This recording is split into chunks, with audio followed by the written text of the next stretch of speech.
Welcome back, Game of Thrones fans, to this channel's rewrite of Season 8, Episode 3, The Battle of Winterfell. This video will handle the military edits, which will be changes to how the war assets of Winterfell are used. There are two things that I would love for everyone to keep in mind while watching though. Firstly, like I said in part 1, my goal with the edits is to stay as close to the source episode as possible while fixing as much as I can.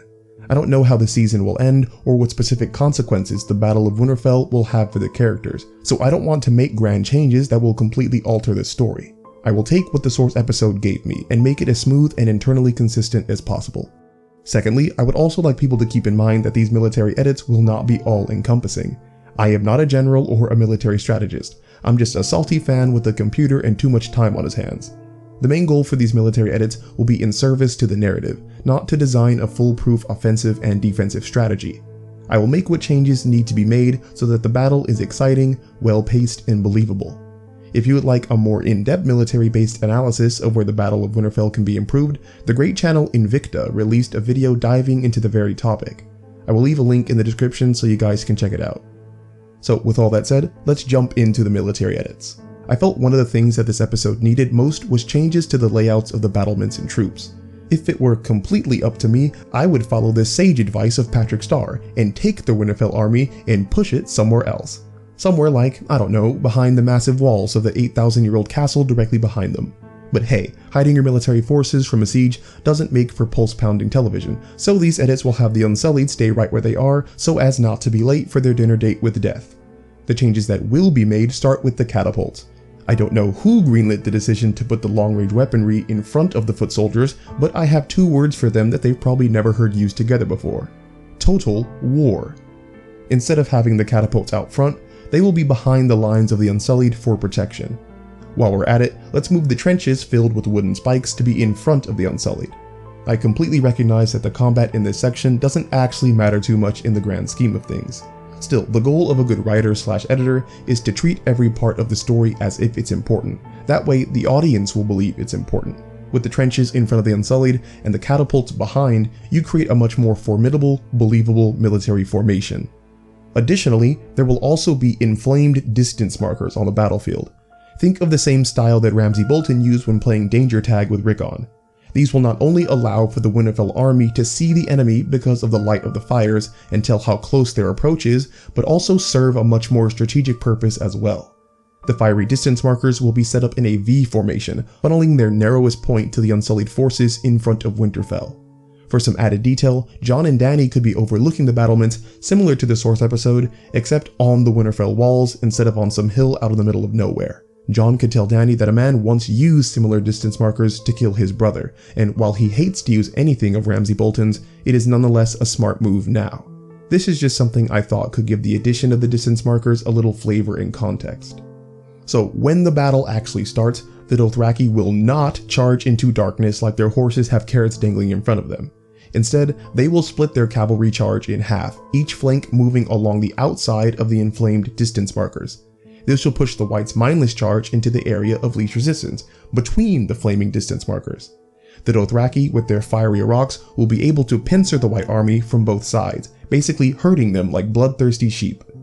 This will also allow the catapults to fire at will, since they know only Whites will be in between the markers.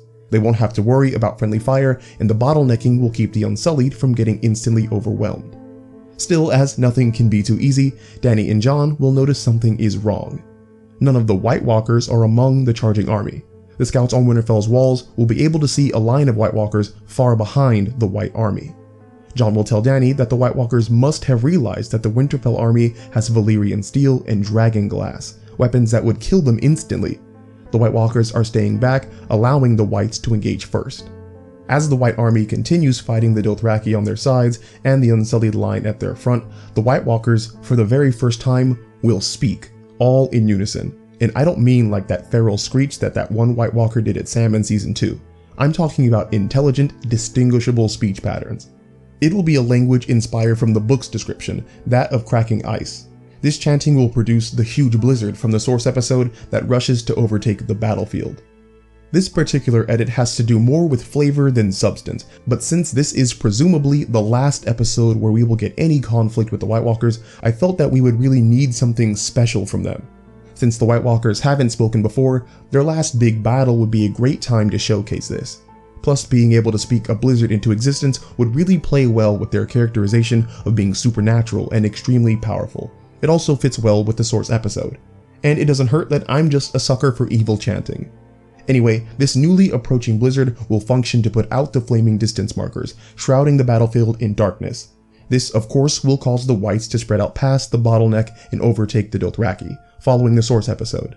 Because of this, the catapults will be less effective and cease fire. Also, like the Source episode, the onlookers will be able to slowly see the flames of the Aurochs extinguish in the darkness, signaling the cavalry's doom. Seeing this, Dany will turn to Jon and tell him it's time to go. After a moment of silence and darkness, the Unsullied will be met by the Whites as they rush forward from outside the distance markers. Remember those trenches we put in front of the Unsullied because we have working brainstems? Well, this is where they come in handy. The surrounding trenches will slow down the initial progress of the Whites, but can only do so for so long, as more and more Whites fight to make it through.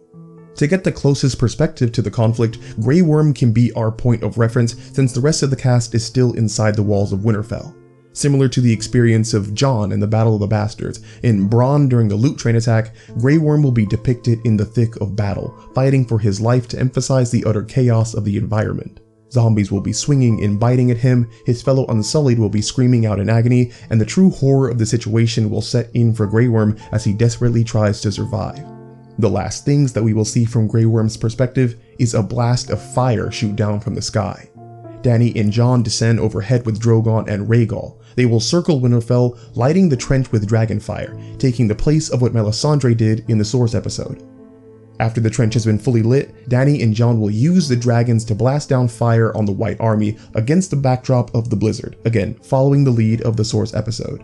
And with our enemy now engaged by our main characters, that will actually be the end of our military edits. Stay on the lookout for my next video covering the character conflict edits, the bulk of the episode where our heroes are personally involved in fights. As always, it was a pleasure, and I will talk to you all again very soon.